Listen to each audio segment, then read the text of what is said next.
Hello बच्चों, कैसे हैं आप सभी और कैसी चल रही है आपकी तैयारी।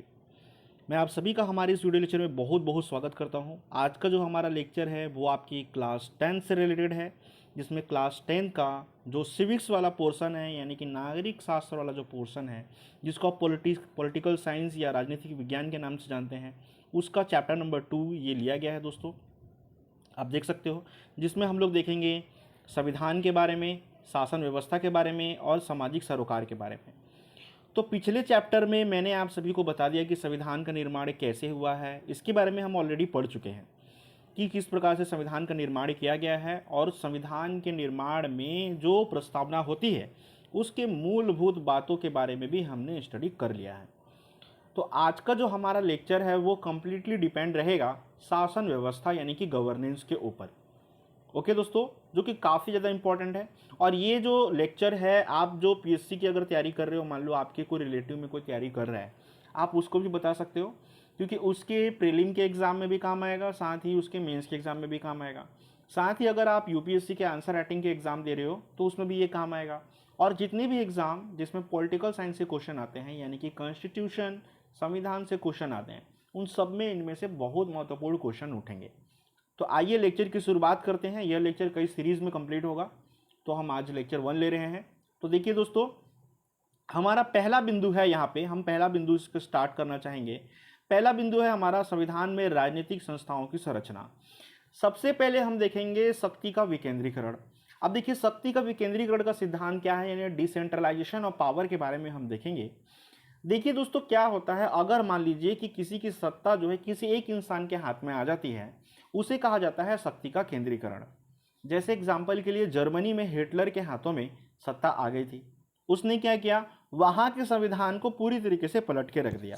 साथ ही उसने क्या किया कि वहाँ पे सभी चीज़ों में अपना ही अधिकार को लागू करवाने लगा, अपने ही पावर को सब तरफ दिखाने लगा, बोलने लगा कि मैं ही सर्वे सर्वा हूँ, मेरी बात मानोगे तो यहाँ रहोगे वरना नहीं रहोगे, और मैं ही सही हूँ, मेरी ही बात को मानो आप।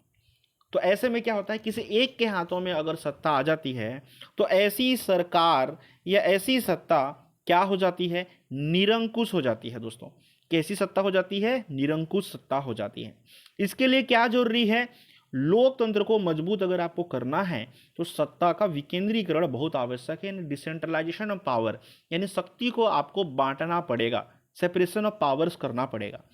भले वो मोहल्ला ग्राम के रूप में हो, शहर के रूप में हो, जनपद जिला के रूप में हो, या राज्य स्तरीय के रूप में हो, लोगों द्वारा जो चुना गया ढांचा है उनके पास निर्णय लेने का अधिकार होना चाहिए, है ना। जैसे उसके लिए स्टेट गवर्नमेंट अलग होना चाहिए, स्थानीय गवर्नमेंट अलग होना चाहिए, ग्राम पंचायत अलग होना चाहिए, म्यूनसिपल अलग होना चाहिए। तभी जो है सत्ता का विकेंद्रीकरण हो पाएगा, क्योंकि जो पावर है वो अलग अलग लोगों के हाथों में जब फैलेगी तो आम नागरिक तक जो है वो ताकत पहुंच पाएगी दोस्तों। क्योंकि आम नागरिक जाके, अब आम नागरिक प्रधानमंत्री को तो बोलने नहीं जाएगा ना कि उसके एरिया की लाइट नहीं आ रही है, कि उसके एरिया का नाली साफ नहीं है, कि उसके एरिया में मच्छर के लिए दवाई छिड़कवाना है। इसके लिए आम नागरिक तो प्रधानमंत्री को बोलने नहीं जाएगा। उसके लिए वो क्या करेगा, अगर वो शहर में रह रहा है तो जाके नगर निगम में बोलेगा, अगर वो गाँव में रह रहा है तो जाके ग्राम पंचायत में बोलेगा। तो इसके लिए गांधी जी का भी ये सपना था दोस्तों कि स्वराज की कल्पना से वो क्या करना चाहते थे, अधिक से अधिक अधिकार जो है ग्राम पंचायत को देना चाहते थे दोस्तों। ठीक है, और इस बात को कहीं ना कहीं पंचायती राज अधिनियम आने के बाद लगभग ये पूर्ण होते हुए नजर भी आता है। अब देखिए, स्वतंत्र भारत संविधान का बनाते समय ये काफी विवाद का मुद्दा रहा था। क्या, कि भारत में प्रांतों के पास सारी प्रमुख शक्तियां होंगी, प्रांतों यानी कि स्टेट्स के पास सभी शक्तियां होंगी क्या, या फिर सेंट्रल गवर्नमेंट के पास यानी केंद्र के पास सारी शक्तियां होंगी। अब आपको देखिए यहाँ पे डाउट हो सकता है कि सर ये प्रांत की शक्तियां आप बोल रहे हो, केंद्र की शक्तियां बोल रहे हो, ये क्या शक्तियां हैं। देखिए दोस्तों, एक्चुअली हमारे देश में क्या है, फेडरल गवर्नमेंट है। फेडरल गवर्नमेंट यानी कि संघीय ढांचा है। तो जो संघीय ढांचा होता है दोस्तों, इस संघीय ढांचे का ये एक प्रधान रूप है कि शक्ति का पृथक्करण का सिद्धांत यहाँ पे होता है। कैसे होता है, एक तो होता है यूनियन के रूप में, जिसको आप कहते हो केंद्र, जिसको आप क्या कहते हो दोस्तों, केंद्र सरकार। तो केंद्र सरकार के पास एक पावर होती है जिसमें कि प्रधानमंत्री मुखिया होता है, आप सभी को पता होगा। दूसरा होता है राज्य सरकार, यानी कि स्टेट के रूप में ये शक्तियों का पृथक्करण होता है दोस्तों। क्लियर है आप सभी को। तो संघीय ढांचे में शक्ति का पृथक्करण किया जाता है एक केंद्र के रूप में और एक राज्य के रूप में, यानी अलग अलग राज्यों को स्वायत्त शक्ति दे दी जाती है जो कि अपने राज्य क्षेत्र की विधानसभा के माध्यम से वहां पे वो रेगुलेशन करते हैं दोस्तों। और केंद्र जो है उन सभी राज्यों पर एक समूल नियंत्रण करने का कार्य करती है दोस्तों। आई थिंक आपको समझ में आ गया होगा, कोई डाउट नहीं होगा यहाँ पे। तो इसलिए शक्ति का नियंत्रण काफी आवश्यक है यहाँ पे और विकेंद्रीकरण आवश्यक है।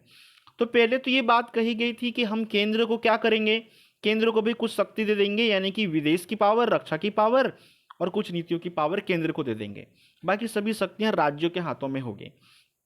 लेकिन समय के साथ साथ इस जो विचारधारा थी इसको बदल दिया गया और भारत को प्रांतों का समावेश यानी कि एक संघ माना गया। ओके दोस्तों, और देश में 2 स्तर की सत्ता का वितरण हो गया, जिसको आज की डेट में आप संघीय स्तर या केंद्र स्तर और प्रांतीय स्तर के रूप में देखते हो। तो केंद्र स्तर यानी जैसे कि मैंने अभी अभी बताया सेंट्रल गवर्नमेंट जिसमें प्रधानमंत्री मुखिया होगा, दूसरा होगा प्रांतीय स्तर जिसमें मुख्यमंत्री मुखिया होगा दोस्तों। आई थिंक ये बात आपको समझ में आ चुकी होगी। अच्छा, दूसरी बात यहाँ पे देखिए, 1992 में 73वें संविधान संशोधन लाया गया था। अब इस कथन को आप समझिए एक्चुअली है क्या ये। देखिए, आप सभी को पता होगा संविधान बना तो 395 आर्टिकल्स हमारे संविधान में लाए गए थे दोस्तों। कितने आर्टिकल्स? 395। अब मान लीजिए कोई ऐसा नियम है जिसमें समय के अनुसार उसमें परिवर्तन लाना है, तो इसके लिए उसमें परिवर्तन लाया जाएगा संविधान के नियमों में, तो उसके लिए संविधान संशोधन लाया जाता है दोस्तों, उसे ही संविधान संशोधन कहते हैं। अब देखिए, ये 73वां संविधान संशोधन है। अब जब एक संविधान संशोधन आता है, कई प्रकार के नियमों को आप उसके माध्यम से बदल सकते हो दोस्तों। तो 1992 में 73वां संविधान संशोधन आया था दोस्तों, जिसमें ये बात कही गई कि ग्राम पंचायतों को भी एक तीसरा गवर्निंग बॉडी का अधिकार दिया गया। ठीक है दोस्तों, ताकि शक्ति का विकेंद्रीकरण हो सके। अब देखिए, यहाँ पे हम पढ़ेंगे शक्ति का विभाजन। अब ये जो शक्तियाँ हैं, जो केंद्र है, राज्य है और जो स्थानिक निकाय है यानी कि ग्राम पंचायत है, उसमें शक्तियों का विभाजन कैसे होता है। सबसे पहले देखिए, हमारे देश में कानून बनाने और उसे लागू करने और उसके अनुसार न्याय करने की शक्ति को जो है 3 प्रकार से बांटा गया है दोस्तों। कैसे? ये तीनों शक्तियां 3 संस्थाओं में विभाजित की गई हैं। अब देखिए, एक ही संस्था में क्यों नहीं रखा गया, क्योंकि ऐसे में शक्तियों का जो शासक होता, जो राजा होता, यानी कि कोई एक मुखिया होता, वो निरंकुश बन जाता, वो किसी का नहीं सुनता, तो ऐसे में भी दिक्कत हो सकती थी, इसलिए शक्तियों का विभाजन कर दिया गया दोस्तों।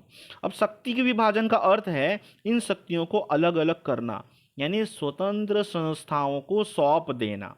ठीक है दोस्तों, जैसे कि लोकतांत्रिक क्रांतियों में आपने पिछली कक्षाओं में भी पढ़ा होगा, लेकिन चलिए यहाँ पे भी है तो मैं फिर से बता देता हूँ आपको। देखिए, इसका मुख्य उद्देश्य तो यह है कि सरकार के 3 अंग होंगे, एक हिसाब से यहाँ पे बताया गया है।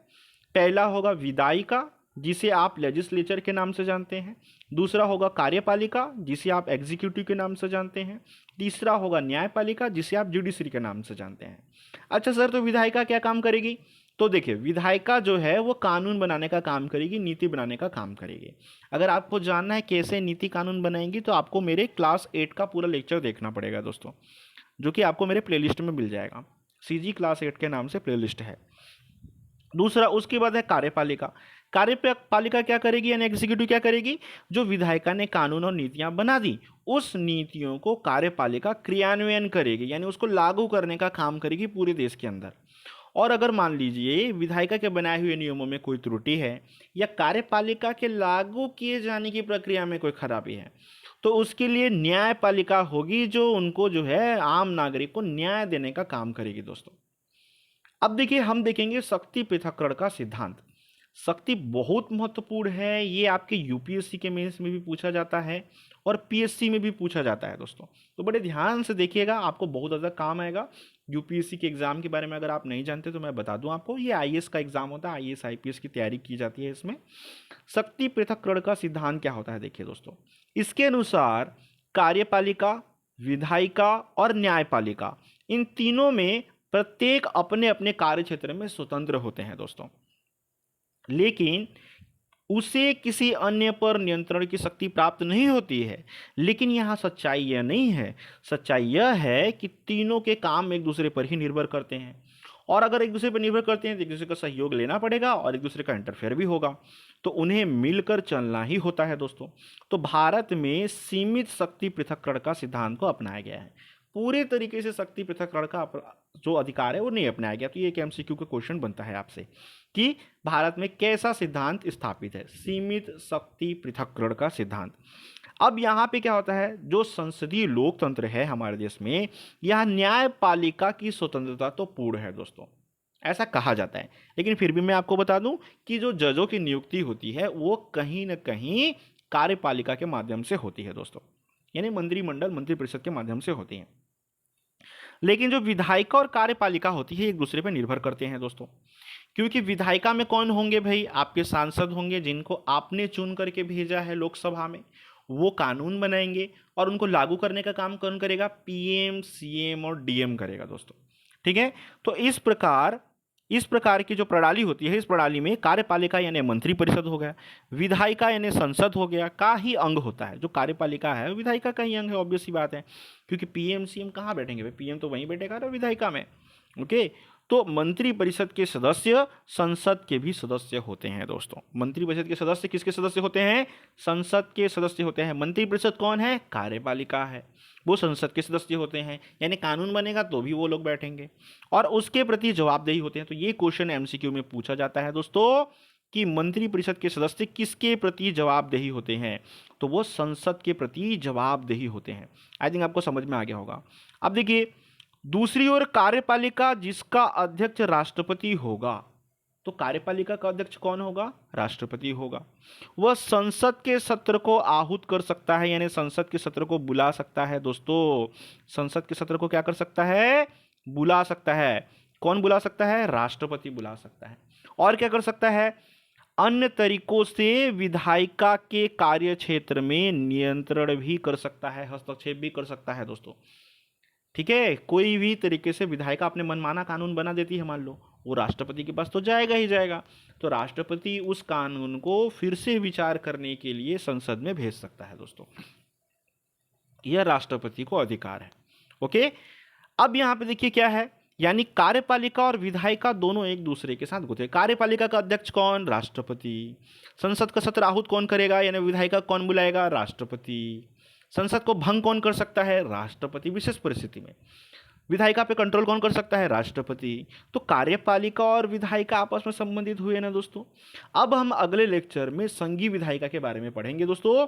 संघीय विधायिका यानी होता है संसद। संसद के बारे में महत्वपूर्ण चीजों की जानकारी लेंगे, जिसमें मैं आपको लोकसभा, राज्यसभा और राष्ट्रपति के कार्यों से रूबरू कराऊंगा दोस्तों। Thanks for watching once again दोस्तों, मिलते हैं अगले लेक्चर में। अगर आपको ये वीडियो लेक्चर पसंद आता है तो आप हमारे चैनल को सब्सक्राइब करें और अपने दोस्तों में भी शेयर करें दोस्तों, ज़्यादा से ज़्यादा शेयर करें ताकि उनको भी इसका बेनिफिट हो सके। और जो कंपटीशन एग्जाम की तैयारी कर रहे हैं उनको भी आप शेयर कर सकते हैं दोस्तों। जय हिंद दोस्तों, मिलते हैं अगले लेक्चर में।